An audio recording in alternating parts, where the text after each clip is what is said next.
The Girl with K Legs. An inspiring story of strength, scars, and sweet bread.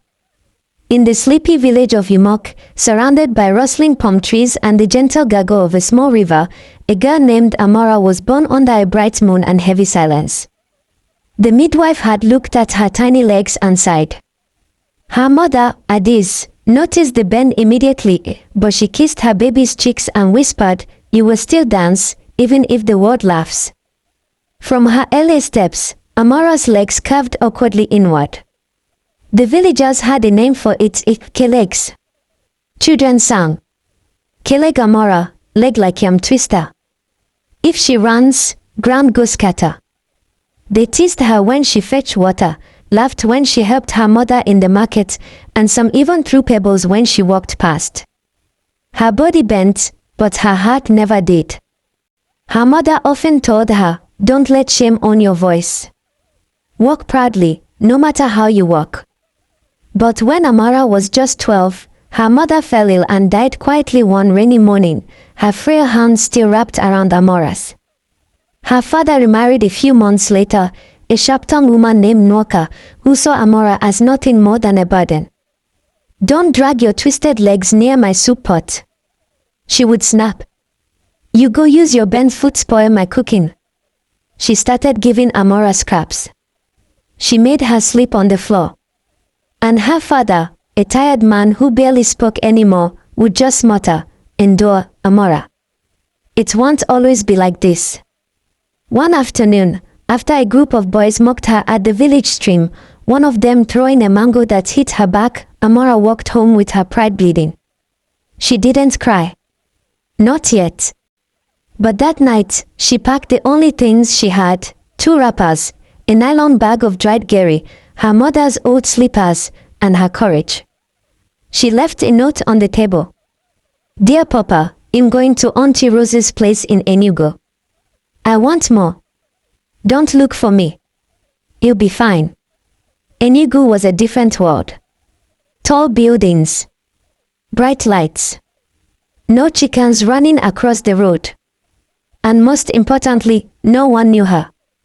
Her aunt, Rose, lived in a modest one-room apartment behind a bakery. When Amara knocked that hot Sunday afternoon, Rose screamed, "My God. Amara, look how tall you've grown. What happened? Are you okay?" Tears came then. Amara collapsed in her aunt's arms. That night, she slept deeply for the first time in months. The city wasn't easy. It was loud, unforgiving, and expensive. But Amara found small joys. She liked how the city didn't care about her legs. Some people stared, but not the way the villagers did. They stared and moved on. To them, she was just another girl walking by. After 3 months of job hunting and failed interviews, most places laughed at her application or looked at her legs first before anything else. Amara approached her aunt one night. "Auntie, can I start selling bread? Just more bread, hawking it around." Rose blinked. "Bread? Yes. I've seen other girls do it. I can greet customers well. I don't want to sit at home anymore." Rose gave her N5000, her entire weekly savings. "You better not let hunger finish you on the road," she warned. "But if you want to try, try." Amara started with just 10 loaves. She tied her hair, wore a clean wrapper, and balanced the tray on her head. She walked the streets of New Haven and called out in her sweet voice, "Fresh bread, oh. Hot from oven. Buy for yourself and neighbor." People turned to look at her, not because of her legs, but because her smile was sincere. Children giggled and waved. Some called her bread smile. Within months, she built a list of regular customers. Some liked how she gave change politely. Others liked how she always added a joke with each loaf. But not all days were kind. One evening, after a long, hot day, she walked past the motor park, almost home, when a group of teenage boys stopped her. "See as this one they bend like alphabet," one shouted. They blocked her path, mimicking her walk and laughing so hard they fell to the ground. Your bread SEF go bend for inside. Give me discount for pity. Amara's breath caught in her throat. She clutched the tray tightly. Her knees gave way. She dropped to the ground and began to cry, right there, in front of passers-by. The boys laughed harder. Someone walked past and muttered, "Noah. This life cruel sure." But in her tears, something shifted. She clenched her fist. Her breath slowed. She looked at the sky turning gold with evening light and whispered, "I will be great. One day, this world will forget my legs and remember my name."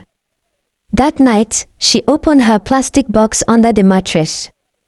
Inside were notes and coins, over a year of secret savings. Enough to rent a tiny stall at the corner of Kenyatta Road. A small carpenter helped build her a wooden counter. She painted it white with leftover paint someone gave her.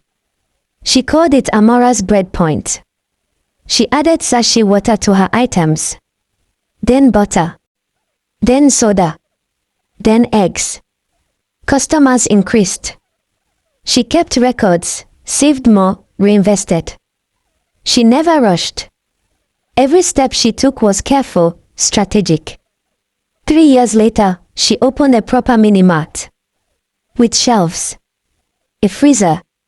Branded signs. A bank POS. She became Madame Amara. Children now ran toward her, not away. Some asked for mentorship. Others just liked how she gave free bread on Saturdays to orphan kids. Her colleagues. Forgotten. When asked about them, she'd say with a smile, "Oh this. They still bend. But they still walk me to success." One dusty Harmattan afternoon, a tinted car rolled into Umok. The villagers gathered as a well-dressed woman in a flowing gown stepped out. She walked slowly, but with purpose. "It's Amara." Someone shouted. She came back rich. Her stepmother hid behind her curtain. Her father, now older and broken, stepped out with shame in his eyes. Amara smiled and handed him a basket. "Bread from my bakery. I make it fresh now." The same boys who had once mocked her now stood as young men in awe. She didn't stay long. Just enough to visit her mother's grave, place a bouquet of white bread roses, and whisper, "I made it, Mama." Then she stood up tall. Her legs still curved like the letter K, but her story. It now read like a capital W, for winner. Moral of the story. Bent legs cannot stop a straight dream. When the world mocks your walk, build a road so bright they can't look away.